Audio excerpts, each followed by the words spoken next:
안녕하세요. 오늘은 사도행전 17장 말씀입니다. 빌립보에서 바울이 큰 어려움을 당했지만 성령의 놀라운 역사로 감옥에서 풀려나게 되고 또 감옥을 지키던 간수의 온 가족을 구원하는 은혜를 체험하게 되었습니다. 그리고 나서 바울 일행은 빌립보를 떠나서 데살로니가 지역으로 흘러들어가게 되었습니다. 그 데살로니가 지역에서 바울은 새 안식일에 회당에 가서 성경을 풀어서 말씀을 증언했다 했습니다. 안식일에 3번 가서 말씀을 설명했는데 거기에 있는 경건한 헬라인들이 많이 믿게 되고 또 기부인들도 믿게 되었습니다.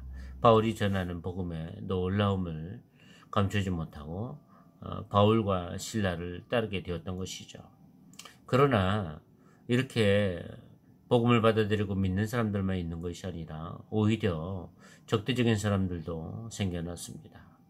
데살로니가에 있는 유대인들은 바울을 시기했다 했습니다. 왜 시기했을까요? 유대인들은 자기들이 지금까지 주도적으로 모든 것들을 관장하고 영향력을 행사했었는데 바울이라는 자가 나타나서 이상한 복음을 전한다고 생각했던 것입니다. 그들이 지금까지 중요한 가치로 여겼던 전통과 규례와 규범들 이런 것들이 소중한 거라고 생각을 했는데 그것을 뛰어넘는 복음을 증거하게 되자 그 진리를 파악하기보다는 오히려 시기하는 마음으로 저자의 불량배들을 동원해서 바울에게 린치를 가하려고 했던 것입니다.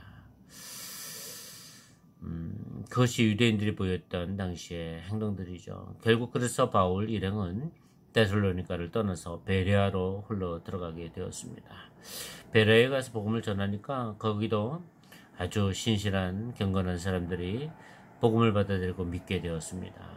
그 베레아 사람들은 데살로니가 사람들보다 더 너그러웠고 또 간절한 마음으로 말씀을 받으면서 말씀이 그러한가 깊이 상고했다 했습니다. 이러한 자세야말로 말씀을 대하는 태도가 아니겠습니까?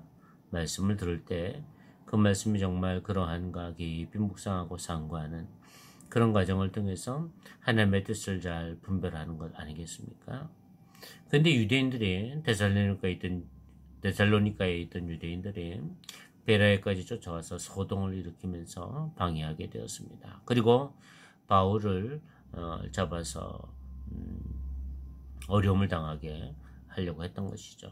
그래서 바울을 또다시 아덴으로 피신을 시켰습니다. 아덴에 이르게 되었더니 그 아덴엔 아주 많은 신들이 있었습니다. 특히 아덴은 철학의 본산지 아닙니까? 아리스토텔레스, 소크라테스, 플라톤 같은 아주 내노라 하는 철학자들이 배출된 곳이 이 아덴입니다.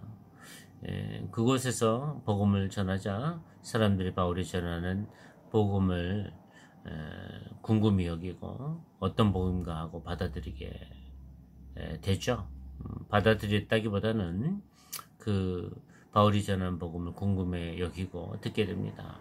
바울이 하나님이 어떤 분인지를 증거하고 예수 그리스도에 대해서 증언하게 되었을 때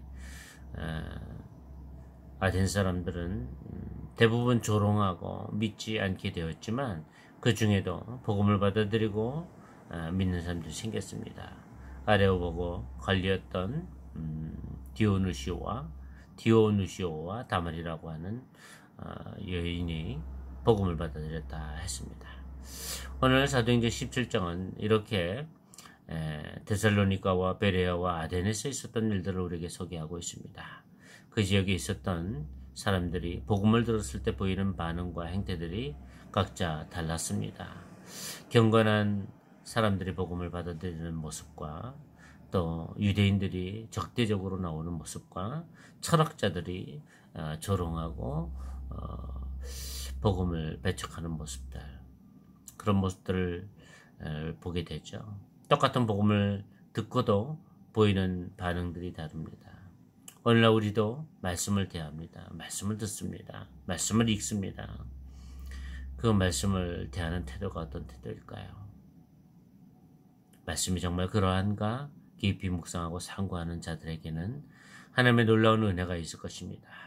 믿음의 맛을 더 깊이 체험하게 될 것입니다.